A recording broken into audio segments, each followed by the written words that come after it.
Bonjour à toutes et à tous, bienvenue mesdames et messieurs, vous êtes nombreux à travers le monde, vous suivez votre chaîne Wama Dessa 43 TV. Merci à vous parce que vous continuez toujours à vous abonner. Nous sommes là pour faire un travail de qualité. Aujourd'hui nous sommes là à l'Umété, comme vous pouvez le remarquer, nous sommes à l'échangeur l'Umété 17e rue. Comme vous pouvez le remarquer, nous sommes au sein d'une fondation pour la défense et la protection des droits sociaux. Aujourd'hui ils avaient commencé la formation depuis longtemps. Aujourd'hui c'est la cérémonie des remises de brevets. Comme vous pouvez le remarquer, les élèves sont déjà à l'intérieur de la salle. Aujourd'hui, ils vont remettre des brevets aux heureux qui ont mérité cette brevet. Alors, je dis déjà merci à tous ceux qui nous soutiennent à travers le monde de partout. Je dis merci à James Ngindu, donc qui nous regarde quelque part, à lui.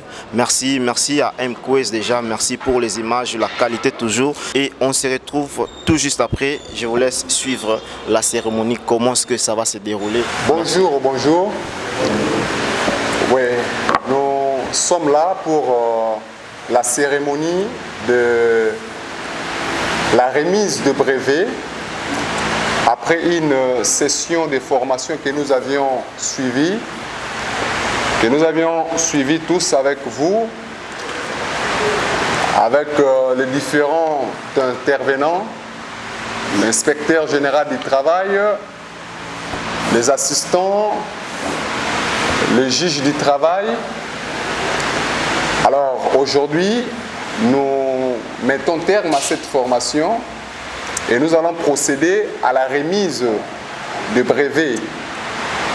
Mais bien avant qu'on procède à la remise des brevets, le chargé de formation va devoir faire une petite révision de modules que nous avions suivis, notamment sur les obligations de travailleurs, l'obligation de l'employeur, les modalités d'exécution du contrat du travail. Vous êtes sans ignorer que nous avions commencé par la conclusion du contrat du travail, comment l'on doit procéder pour conclure un contrat du travail. Après avoir conclu le contrat du travail, quelles sont les obligations de chacune des parties, l'employeur et le travailleur. Et après avoir connu les obligations de chacune des parties, il y avait un module qui a été abordé par le juge du travail sur les modalités de l'exécution du contrat du travail.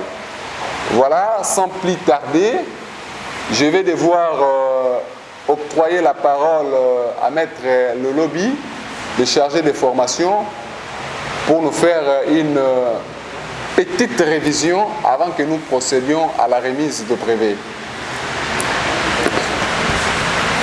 Merci beaucoup, Monsieur le Président, pour la parole que vous nous accordez. Bonjour, chers camarades. Nous avons ensemble suivi une formation de plus ou moins 4 à 5 séances. Et le long de cette formation, on a ensemble défini ce qu'il faut entendre d'abord par contrat de travail. Et ensemble, on l'avait dit que le contrat de travail n'est que d'abord le droit du travail, c'est cet ensemble de règles régissant les rapports entre travailleurs et employeurs. Là, le droit du travail. Maintenant, les rapports entre travailleurs et employeurs ont pour sous-bassement le contrat de travail. Et on a réfléchi sur comment protéger ce contrat. Et nous avons dit ici que le contrat de travail, sa protection est envisagée à des niveaux. On envisage ça tant au niveau de l'employeur, comment on est censé protéger l'employeur, mais aussi on est au niveau du travailleur. Parce que le nœud constitue les deux parties essentielles du contrat de travail. C'est le nœud qui concourt à l'exécution de ce contrat-là. Alors, au niveau de l'employeur, il y a un certain nombre d'obligations que l'employeur est tenu de respecter en vue d'assurer la protection du travailleur. Et parmi ces obligations, il y a premièrement Parmi ces obligations, il y a premièrement la mise à la disposition du travailleur du lieu de travail. On conclut le contrat, c'est une bonne chose. Mais on doit savoir ce contrat est conclu pour être exécuté où. Et je crois vous avoir dit dès l'entame de mes propos, ou encore dès l'entame de la formation, que les codes du travail ne tolèrent pas les transferts d'un travailleur, d'un employeur vers un employeur, de l'employeur connu vers un employeur inconnu. L'on doit savoir quand on vous engage, on vous envoie où. Le transfert n'est toléré que dans l'hypothèse où l'employeur vers qui le travailleur est envoyé est en amont connu. Au cas contraire, le transfert n'est pas en fait légal. Ce transfert n'est pas légal. Et au-delà du transfert, on vous a aussi dit que l'employeur doit donner au travailleur un travail matériel à faire, lequel peut être matériel ou intellectuel. C'est un travail que l'employeur doit mettre à la disposition du travailleur. Et le travailleur, à son tour, il doit l'exécuter de manière consciencieuse et de manière réelle. Et en contrepartie du travail que lui, il effectue, il a droit à ce qu'on appelle la rémunération. C'est aussi là une obligation de l'employeur. L'employeur doit verser une rémunération au travailleur qui a presté réellement. Je crois vous avoir dit qu'en France, par exemple, pour qu'on verse la rémunération, l'on doit établir qu'il y a eu lieu, l'exercice d'un travail réel. Chez nous, cette clause-là n'est pas encore admise, pas admise je dirais, mais on ne fait pas d'abord application de ça, on ne regarde pas vraiment cela. Mais concernant la loi française, il y a ce qu'on appelle l'obligation de la mise à la disposition du travailleur d'un travail réel. Et il y a des mécanismes prévus pour apprécier la réalité du travail. Mais chez nous, nous voyons des travailleurs fictifs. Bon, comme on est frère d'X, Y, on vous engage, vous ne travaillez même pas, mais à la fin du mois, vous avez votre rémunération. En droit français, par exemple, c'est l'une des conditions pour que le travailleur puisse percevoir. Chez nous aussi, ça l'est, mais le grand problème, c'est qu'on ne sait pas déterminer l'aspect réel du travail. On n'a pas de critères objectifs pour préciser le travail réel. Et ce travailleur qui presse, sa rémunération doit respecter un barème déterminé qu'on appelle le SMIC. Aujourd'hui apprécié à 8075 francs congolais. On ne peut pas au jour le jour payer quelqu'un en deçà du SMIC. C'est un montant déterminé. Quand on verse à un travailleur un salaire en deçà du SMIC, c'est le travailleur qui ne sait pas perçoit une rémunération, je dirais, permettez-moi, irrégulière. Nous pouvons l'aider.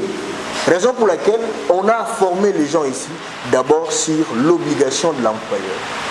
Qu'est-ce que l'employeur doit faire? On a aussi formé les gens sur l'obligation, on vous a formé sur l'obligation du travailleur. Vous, travailleurs, on vous remet le matériel du travail, les outils du travail. Quelle est votre obligation à l'égard de la gestion de ces outils? D'abord, vous êtes tenu à gérer ces outils en bon père de famille. Et en second lieu, vous êtes tenu de restituer ce bien à la fin du contrat. Et puis, on vous a dit que les rapports entre travailleurs et employeurs, à la suite de ces rapports, pénètrent des conflits. Et ces conflits-là peuvent être traités de plusieurs manières, notamment par voie administrative ou par voie judiciaire. Par voie administrative, on vous a dit que c'est devant l'inspecteur du travail que s'apprécie en fait, que l'on règle les problèmes entre travailleurs et employeurs. Et une fois, parce que c'est une voie obligatoire, on ne peut pas aller saisir le tribunal du travail sans passer préalablement par l'inspecteur du travail. C'est une phase obligatoire et préalable.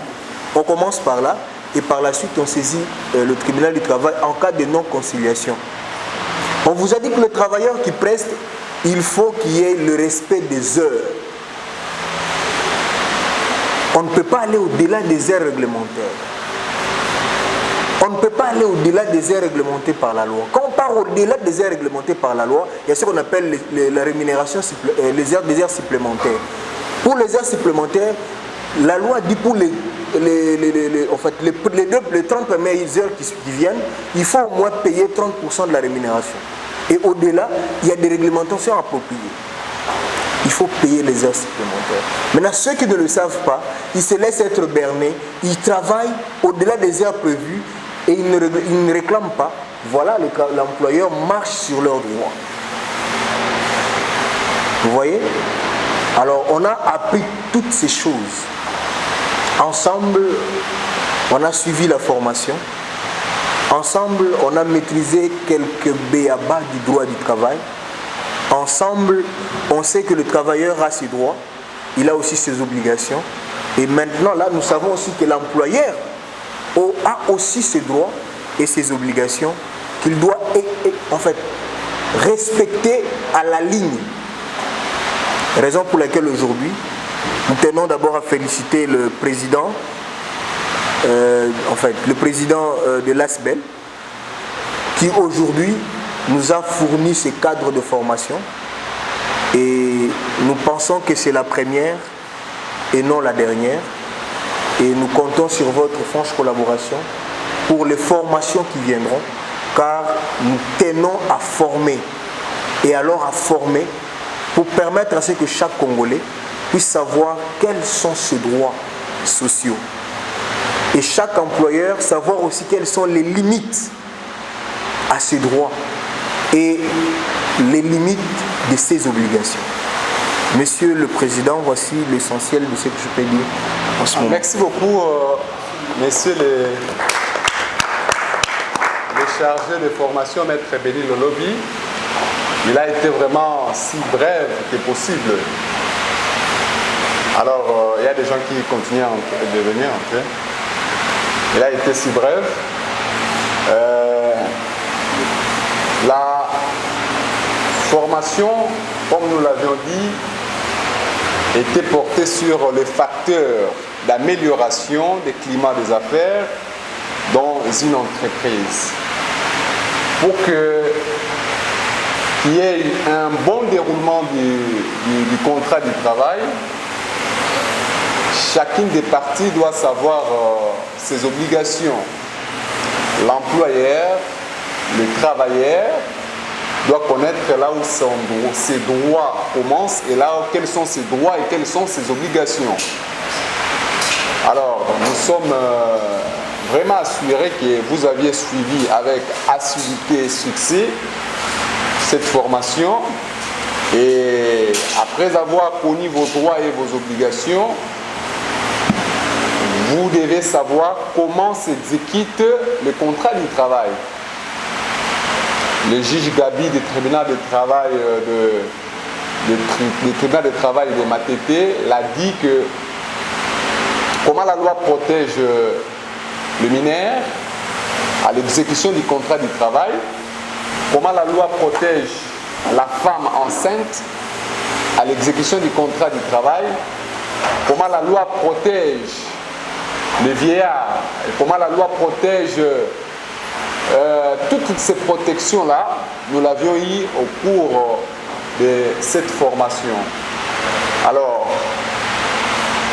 les heures supplémentaires, nous l'avions eu, comment calculer les heures supplémentaires avec l'inspecteur Jamala, comment calculer les heures supplémentaires, les règles du travail, sur le lieu du travail, la durée de l'exécution du contrat du travail est pour 45 heures par semaine et 8 heures le jour.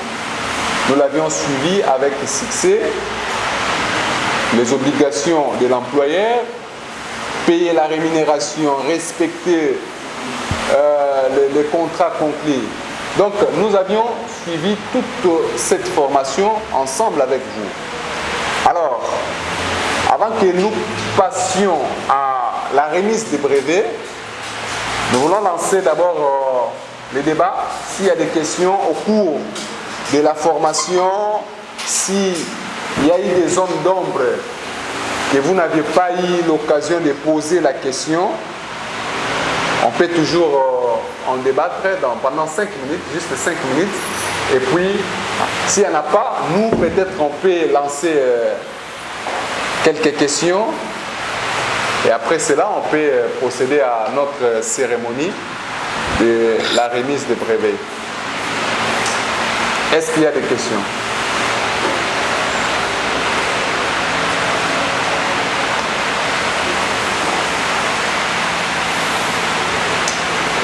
Oui.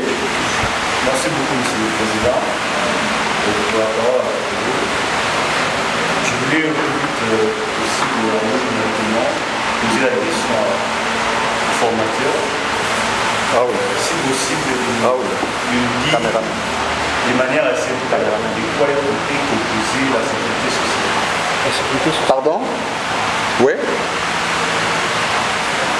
Parlez un peu à haute voix la question. Oui, la question est celle de savoir si je peux parler, en fait, je peux de manière brève parler de la sécurité sociale des travailleurs. Parler de la sécurité sociale des travailleurs. De quoi est composée les régimes? De quoi est composée la sécurité sociale? Bon, en fait, il essayait de noter qu'il y a plusieurs modules. Nous avions lancé le premier module. Les questions doivent se focaliser sur les modules que nous avions lancés. Mais doivent se focaliser sur les modules que nous avions lancés. Alors, les questions que nous voulons prendre présentement, les questions sur les modules que nous avions lancés. Ouais. Mais n'empêche qu'il brosse la question dans quelques poussières de minutes. Merci beaucoup, Monsieur le Président. Merci, mon cher ami. Bien que ce n'est pas dans le cadre de la formation, mais nous sommes censés quand même répondre parce que nous, on ne sèche jamais. Notre fondation, on a des gens qui savent faire, en fait, réfléchir au monde. Par sécurité sociale, il faut entendre l'ensemble des mécanismes mis en place par la loi pour assurer la protection du travailleur dans le milieu du travail et en dehors du milieu du travail. Raison pour laquelle il y a le régime général et le régime spécial. Il y a des régimes spéciaux de sécurité sociale. Le régime général de la sécurité sociale ne concerne que le travailleur se trouvant dans le carcan du code du travail. Ceux qui ont conclu le contrat de travail avec un employeur déterminé se trouvant dans la catégorie en fait, réglementée par le droit du travail. Mais par contre, il y a des régimes particuliers, notamment les régimes de la SENSAP, par exemple. Ils sont là les fonctionnaires qui ne sont pas soumis au régime du droit de la sécurité sociale, du droit du travail. Il n'y a pas un contrat de travail les liant avec l'employeur et ils sont soumis au régime du droit public, mais ils ont un régime particulier de la sécurité sociale. Alors, le régime général de la sécurité sociale, qui ne concerne que le travailleur, est composé généralement des risques professionnels. Dans la catégorie des risques professionnels, nous voyons les maladies professionnelles, les accidents de travail et les accidents d'origine professionnelle.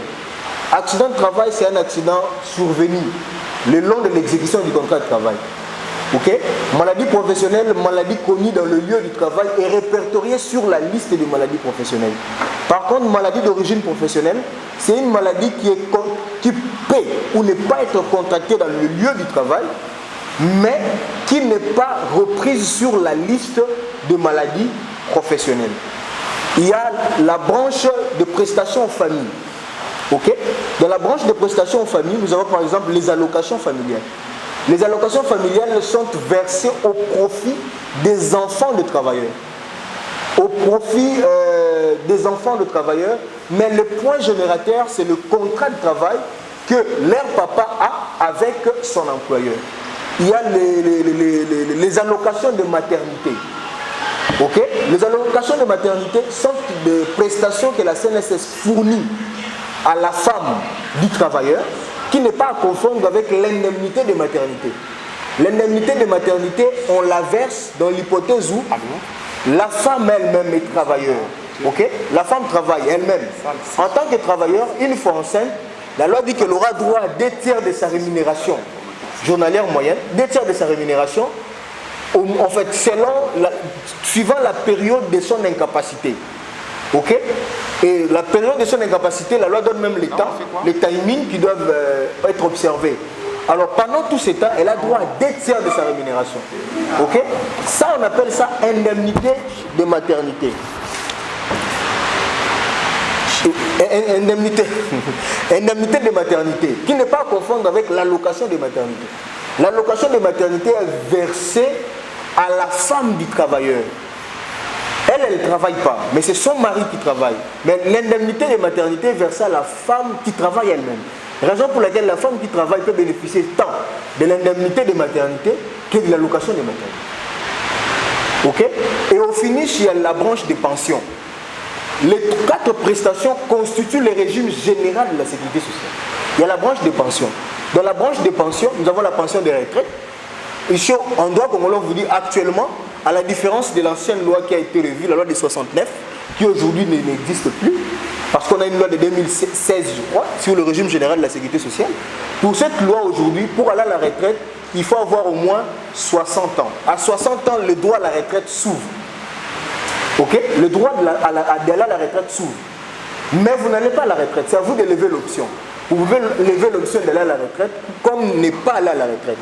Mais à 65 ans, que vous ayez levé l'option ou pas, on vous met d'office à la retraite.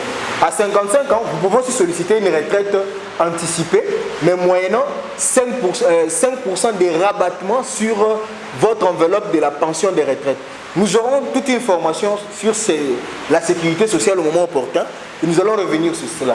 Mais au moins, c'est ce que je vous ai dit ici qui constitue le régime général de la sécurité sociale. Alors, si vous voulez savoir les assujettis, bon, il y a les assujettis, il y a d'abord les travailleurs, il y a les travailleurs relevant du contrat de travail, il y a les stagiaires professionnels, hein, les stagiaires professionnels occupant un travail lucratif, là où ils travaillent, là, si le stage qu'ils effectuent produit le lucre, on doit leur verser une quotité.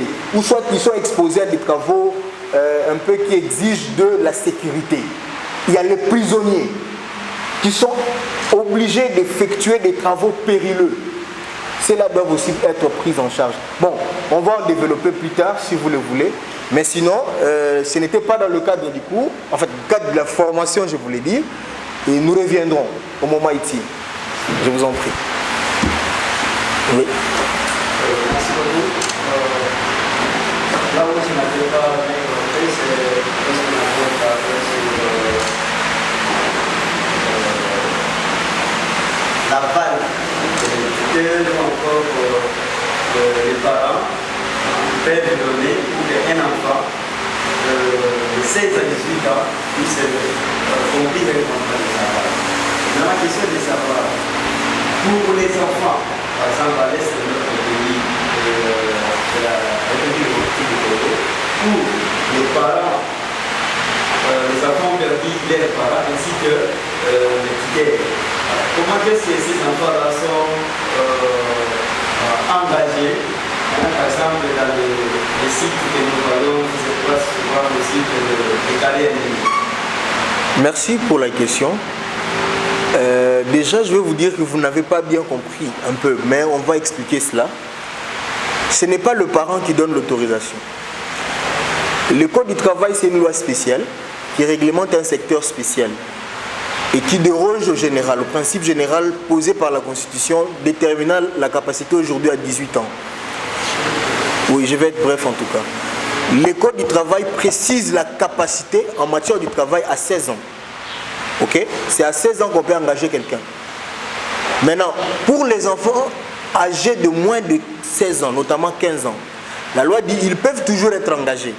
Mais eux, par contre, ils auront l'obligation d'avoir l'autorisation de l'inspecteur du travail. Ce n'est pas l'autorisation des parents.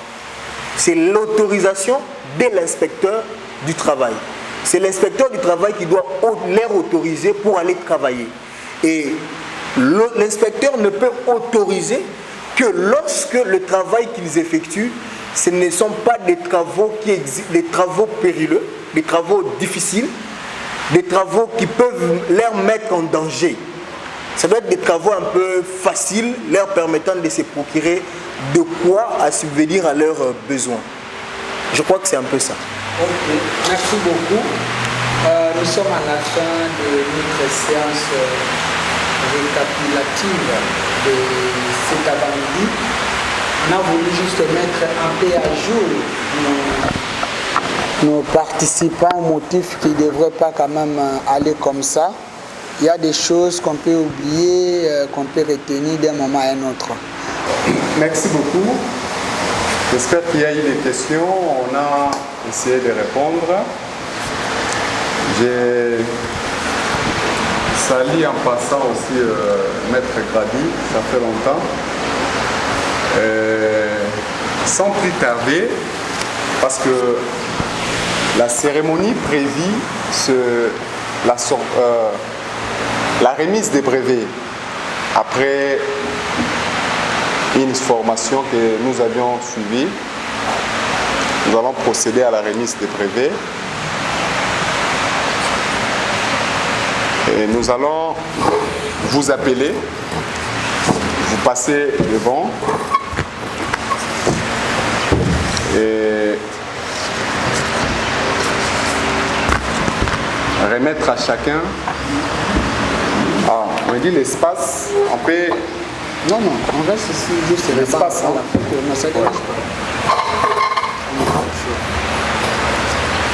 Bien, après avoir suivi la formation sur les facteurs d'amélioration des affaires dans une entreprise,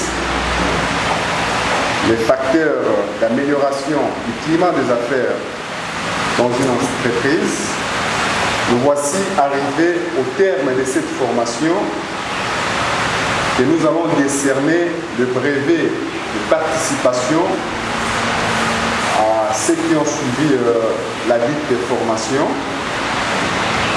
Sans plus tarder, nous allons appeler Monsieur Mamingi Konde Raoul sous vos applaudissements. Félicitations. Félicitations.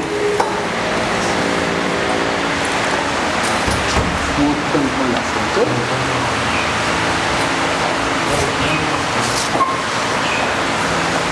Déborah Maëlle.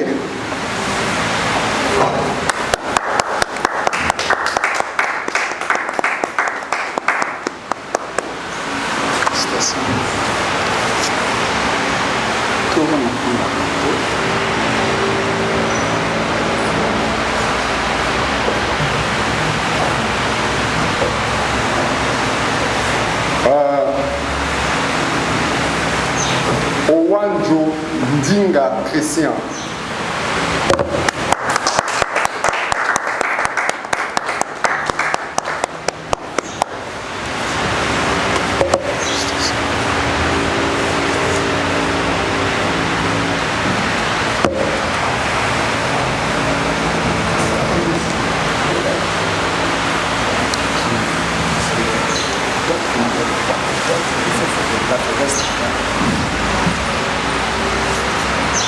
Fanfan Mayala.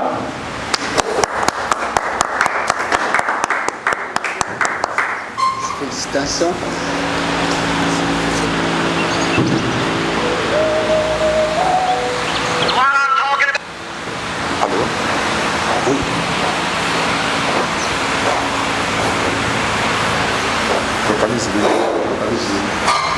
Merveille Kaniki. Elle est pas là. On peut prendre ce temps.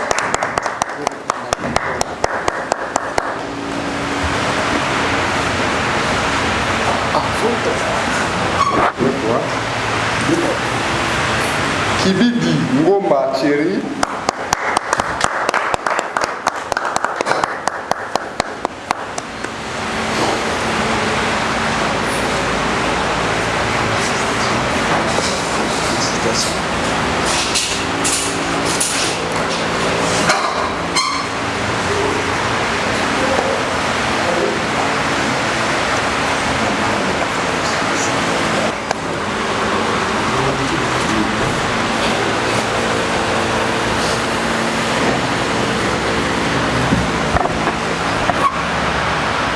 Osoni Divine.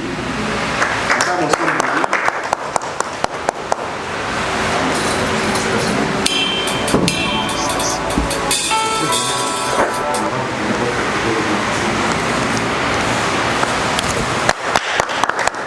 Voilà les participants.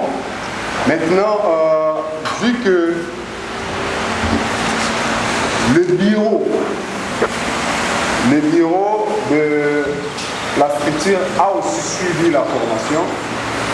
Les bureaux doivent se faire remettre le brevet. Parce que nous avions aussi suivi la formation. Merci beaucoup, monsieur le formateur, pour votre formation. Merci. Félicitations. En second lieu, c'est toujours difficile de présenter les préséants. J'ai en face de moi le brevet du maître Ben Bonginda, qui a de manière efficace et efficiente suivi la formation. Et nous lui élevons pour l'occasion le présent brevet.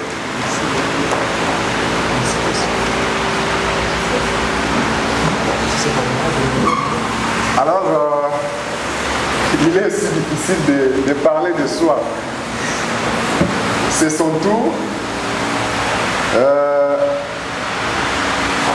Maître Béni Lolobi, le chargé de formation, qui s'est formé lui-même aussi. Mesdames et messieurs, chers internautes, amoureux et abonnés de la chaîne WAM ADESA 43, nous sommes arrivés à la fin de cette cérémonie de remise de brevets avec la Fondation pour la défense et la protection des droits sociaux. C'était vraiment sur le facteur d'amélioration du climat des affaires dans une entreprise en RDC. Comme vous pouvez le remarquer, je suis avec un intervenant ici, avec aussi le chargé de la formation. Ils vont donner juste leurs impressions par rapport à ce qui s'est passé. Je commence avec l'intervenant. Bonjour monsieur. Bonjour. Comment vous appelez-vous? Toti la batterie osée. Ok, vous allez juste donner vos impressions par rapport à la formation. Ça portait sur quoi? Juste une brève introduction. En fait, cette formation a été grandement bénéfique pour nous, étant juristes et comme travailleurs. Ainsi, la formation a été axée sur les facteurs d'amélioration du climat des affaires dans une entreprise en RDC. Ok, merci beaucoup. Vous avez dit le nom, c'est encore? Monsieur Ozen Toti la batterie. Merci beaucoup, c'est un plaisir de vous voir. Je suis avec le chargé de la formation. Bonjour monsieur le chargé de formation, comment vous appelez? Bonjour monsieur le journaliste, je réponds au nom de Béni Lolo Bifeta et je suis avocat. Vous êtes avocat, à quel barreau? Je suis avocat au barreau près la cour d'appel de Kinshasa Matete. Ok, merci beaucoup. Pouvez-vous nous dire en fait comment a été le déroulement de la formation puisque vous êtes en charge, vous étiez en charge de cette formation? Comment ça a été? C'était vraiment difficile? Quelles sont les difficultés que vous avez rencontrées durant toute la formation?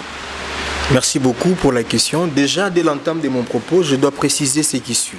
D'abord, la formation organisée par la Fondation a plus touché des jeunes et de vieux qui avaient voulu suivre la formation pour savoir comment se comporter sur le lieu du travail, les obligations des travailleurs, mais également les obligations des employeurs, et savoir les limites des droits des uns et des autres pour savoir comment juguler les rapports entre les deux.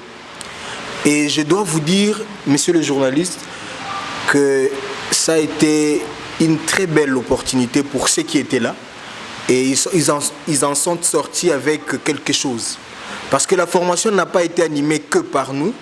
Il y a eu des professeurs de droit, il y a eu un inspecteur du travail qui a essayé de concilier la théorie à la pratique pour voir comment les inspecteurs règlent le problème concernant le travailleur et les employeurs sur terrain. Comment ils se comportent, quels sont les problèmes qui se répètent généralement et quelle approche l'inspection du travail donne à ces problèmes. Alors en tout cas pour ceux qui étaient ici et ceux qui nous ont suivis, je suis sûr et certain qu'ils ont été très contents et nous autres, on a été très édifiés en apprenant de main de praticiens. Merci beaucoup. Je vais prendre le président, M. Benjamin. Bonjour président. Bonjour monsieur le journaliste. Nous venons de parler avec le chargé de la formation. Il nous a tout expliqué. Vous allez juste nous donner en fait une brève synthèse de tout ce qui vient de se passer parce qu'aujourd'hui c'était vraiment la clôture de cette formation sur le facteur d'amélioration du climat des affaires dans une entreprise en RDC. Quelles sont tes impressions? Et puis la formation, ça a été en fait bien déroulé. Aujourd'hui c'est la fin. En fait, nous sommes émis Comme on dit, mieux vaut la fin d'une chose que son commencement. Nous avions commencé la formation dans le but d'aider la population congolaise. Vous savez, chacun de nous doit faire quelque chose pour le changement de notre pays. Le changement de notre pays ne doit pas se focaliser simplement au niveau étatique, mais chacun de nous dans son sphère d'action doit devoir faire quelque chose pour promouvoir notre pays et que ce Congo soit changé. Voilà pourquoi dans le cadre de notre structure, la Fondation pour la défense et la protection des droits sociaux, nous avions lancé cette formation sur l'amélioration des climats des affaires au sein des entreprises. Pourquoi? Parce que nous avions constaté qu'il y avait à boire et à manger. Les codes du travail n'est pas jusqu'à l'heure actuelle respectés. Il y a des expatriés qui imposent leur façon de faire en violation de nos lois. Et voilà un peu, voilà, nous nous sommes dit que les choses ne doivent pas se passer de la sorte. Voilà pourquoi nous avions initié cette formation pour devoir changer les choses. Les choses doivent être faites de la manière dont il est prévu. Voilà. Alors, nous sommes contents dans la bataille est grande. La bataille est grande. Ce n'est pas la moindre des choses de changer la mentalité des employeurs, la mentalité des travailleurs. Voilà un peu. Alors, nous n'allons pas se fatiguer. La Fondation pour la défense et la protection des droits sociaux fait son cheval de bataille. Le changement, les droits sociaux doivent être respectés en RDC. Quand on parle des droits sociaux, on voit les droits du travail. Parce que je l'ai dit autrefois que c'est par le travail que l'homme doit vivre. L'homme doit vivre par le travail. Et un travail digne de son nom, un travail digne avec une rémunération idoine pour permettre à l'homme de se prendre en charge. Et tout passe par le travail. Voilà, et ce travail-là doit maintenant être respecté. L'article 36 de la Constitution prévoit que l'État congolais a l'obligation d'octroyer à chaque Congolais le travail, et un travail digne. Mais hélas, aujourd'hui, ce que nous constatons est un peu désolant. Voilà la raison pour laquelle nous forçons aussi l'État congolais de bien vouloir créer des emplois. Et les emplois qui se trouvent sur place, les employeurs doivent devoir respecter les normes du travail et les travailleurs aussi doivent devoir respecter les normes du travail pour une paix sociale au sein des entreprises et en RDC. Merci beaucoup. Merci beaucoup, Président. Nous sommes arrivés déjà à la fin de cette émission. Vous allez juste donner le numéro de téléphone. Ici, vous allez aussi faire un appel aux partenaires pour soutenir la Fondation. Vous le faites, et le numéro de téléphone et quelques remerciements. Voilà, merci. Nos coordonnées sont les 082 plus 243 082 10 47 111 plus 243 089 94 47 876. Notre adresse physique, c'est sur avenue des Échangeurs, numéro 5, au 3e niveau de l'immeuble, à la 18e rue Limété. Nous lançons un vibrant appel aux partenaires. Parce que les combats que nous faisons, c'est un combat pour la vie sociale. C'est un combat pour la vie sociale. Vous êtes sans ignorer de voir nos frères qui travaillent en tant que journaliers pendant 5 ans, 10 ans dans le même régime. Ceux qui pensent que cette idéologie que nous combattons sont les bienvenus. Nous les invitons de nous soutenir. Et nous encourageons aussi nos membres de ne pas lâcher prise parce que le combat que nous menons, c'est un combat très dur. Alors, nos portes sont ouvertes. Nous vous appelons de bien vouloir nous soutenir à ce combat pour que nous passion au changement et c'est possible avec la Fondation pour la défense et la protection des droits sociaux. Voilà un peu, messieurs les journalistes. Merci beaucoup, chers abonnés. Nous sommes arrivés à la fin de cette émission. Je dis déjà merci à tous ceux qui nous soutiennent de loin. Là, je vois depuis les États-Unis, monsieur Franck Ntamboué depuis les États-Unis. Puis j'ai dit merci à Benny Weasley depuis Brésil. Merci à James Ngindou qui nous suit quelque part là-bas. Merci à Santos Mquest derrière la caméra. Merci là-bas à Gianni Boubou depuis les États-Unis. Merci Garçon Play, El Pitch Mumboulou. Merci Benny Mère Chef, Isabelle Mboma, Jordan Nakomo, le jeune entrepreneur. Merci à vous, Déborah Shalom depuis Belgique. Merci à vous, Solange Zamaseka depuis Canada. Merci à vous. Et continuez toujours à vous abonner sur notre chaîne et vous ne serez jamais déçus. D'ici là, portez-vous bien. Merci. À la prochaine.